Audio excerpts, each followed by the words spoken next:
핀 거 보도록 할 텐데요. 15,200원에 또 70%, 지금 이 시각 좀 급락 강하게 나오고 있습니다. 주가 흐름 바로 보도록 할게요. 현재 핀 거입니다. 9.5%, 오늘 약 10%에 가까운 정말 강력한 급락 나오고 있고요. 9,910원 선, 현재 만원 선이 무너진 모습 연출이 되고 있습니다. 좀 완전히 추세에서 미끄러진 모습 관측이 되고 있는데요. 이 STO죠. 토큰 증권 관련 법안이 연내 통과가 어려울 것으로 좀 점쳐지게 되면서 관련된 실망 매물이 다수 좀 출회가 되고 있는 상황입니다. 아무래도 정치권 전반의 관심도가 그렇게 높지도 않고요. 또 지금으로서는 급하게 처리해야 하는 법안이 아니라는 인식 때문에 우선순위에서 계속 밀려나고 있는데요. 전문가님, 그렇다고 하더라도 좀 낙폭이 과대하지 않나요? 예, 좀 그런 것 같습니다. 예. 자, 핀거 부분들은 금융 핀테크 쪽의 기술력은 완벽하게 좀 가지고 있고요. 핀고, 아톤 이런 종목군들은 상당히 유망하다 이렇게 좀 생각이 되는데, 핀거라는 종목은 우리가 알고 있는 그 스마트 뱅킹 이게 나오면은 전부 다 이게 자체 앱이 깔려지고 있죠. 근데 이걸 최초로 개발한 기업입니다. 대부분의 어떤 은행 시스템, 온라인 뱅킹의 웹은 이 회사에서 만든 걸로 생각이 돼서 굉장히 대표적으로 어떤 강세 부분들이 해당이 됩니다. 근데 여기서 STO가 됐을 때는 뭐 증권사 또 금융사 이쪽하고도 연결이 좀 되고 있고, 그다음에 금융 분야에서 인공지능 서비스 부분들을 계속해서 확대를 좀 해주고 있죠.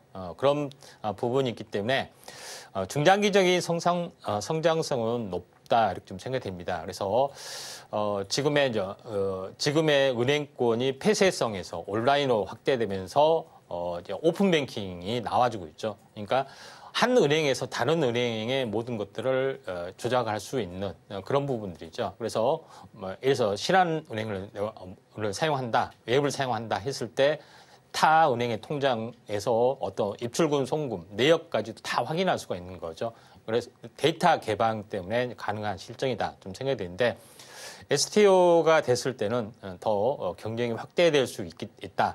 그래서 다만 여기에 대한 일시적인 어떤 부분 같다 이렇게 좀 생각이 되는데, 결론적으로 지금은 약간 출렁거리는 기간이다 좀 생각하셔도 될 것 같습니다. 6,000원 정도가 됐을 때 더블이 되면은 보통 12,000원이 되죠. 12,000원에서 살짝 올라온 가격까지 올라왔기 때문에 여기서 보통 100%가 되면은 절반 정도 조정을 보이는 그런 부분이 있습니다. 그리고 또 반등했다가 조정을 보이고 또 살짝 더 빠질 수는 있다고 봅니다만은 기본적으로 저점이 약간 높아지는 이런 실험 형태를 보이다가 한 번은 또 슈팅이 나와줄 수 있는 가능성이 상당히 많이 있다. 또 시총이 좀 가볍습니다.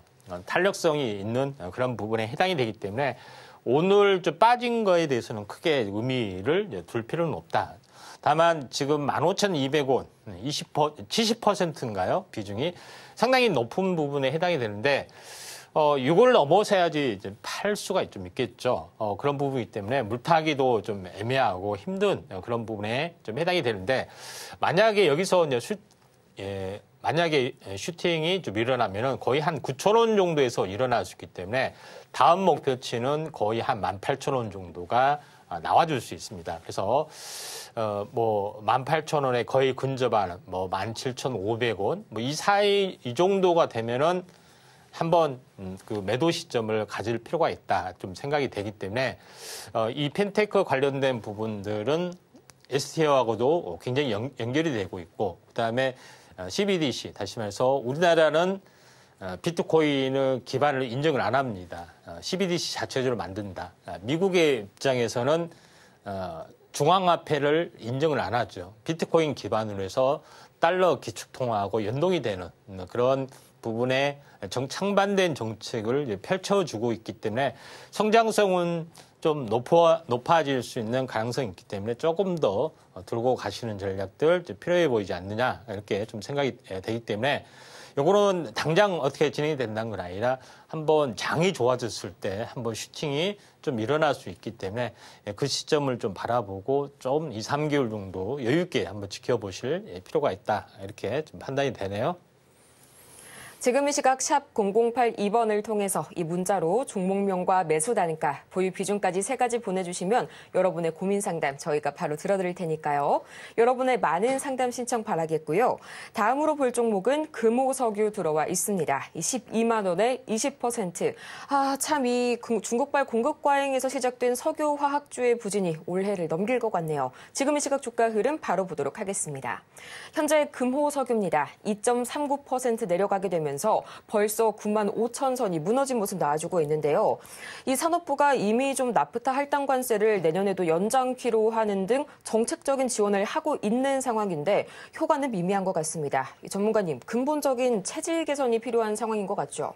예, 아마도 이 석유화학 또는 이쪽 관련된 부분들은 물론 석유 정제는 상관이 없지만은 정제를 통해서 가공하는 석유화학, 기초화학 부분의 어떤 전반적인 트렌드가 중국에 대한 어떤 경쟁력, 가격 경쟁력에서 밀려주고 있고 또 최근에 롯데 관련된 안 좋은 많은 어떤 부분들이 들려오고 있는데 이 가장 큰 핵심은 롯데케미칼, 다시 말해서 이 화학 분야의 적자가 계속해서 앞으로 기하급수로 늘어날 수가 있다 하는 것에 대한 거죠. 그래서 업황 사이클이라는 게 쉽게 이게 이렇게 뭐 몇 달 단위로 움직여주는 것이 아니라 연 사이클로 약간 움직여주기 때문에 계속해서 이제 고전할 수 있는 가능성이 상당히 많이 있다. 이렇게 좀 생각이 됩니다.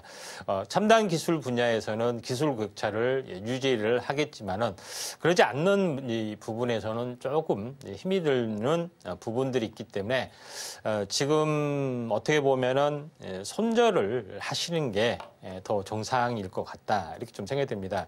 앞으로 미래 성장성이나 낙폭화에 대한 메리트가 만약에 있다면은 좀 들고 가도 되지만은 중국에 이미 잠식을 당하기 시작하는 이 터닝 포인트에 와 있는 시점이기 때문에 가격적 메리트가 굉장히 많이 있어야 되는 그런 상황이기 때문에 이런 석유화학에 대해서는 부정적이다. 그래서 아쉽지만은 눈물을 머금고 매도를 좀 차라리 낙폭화된 반도체 HBM 쪽이나 뭐 이런 쪽으로 하시는 것이 좋지 않겠느냐 좀 생각이 돼서 요거는 낙폭이 가대가 됐지만은 언제 뭐 손절을 좀 해야 될 그런 타이밍을 좀 불확실하지만은 최소한 이 정도의 반등은 뭐 하다가 이렇게 다시 빠질 수가 있기 때문에 이 정도 이제 반등 한 뭐 이 지금 가격으로서는 뭐 11만 원 가까이 한번 또는 10만 원, 10만 5천 원 가까이 정도 되면은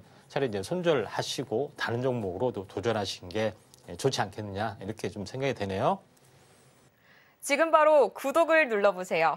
실시간 경제 뉴스, 투자 전문가들의 다양한 시황과 정확한 분석, 또 알찬 투자 정보까지 신뢰할 수 있는 저희 서울경제TV와 함께하세요.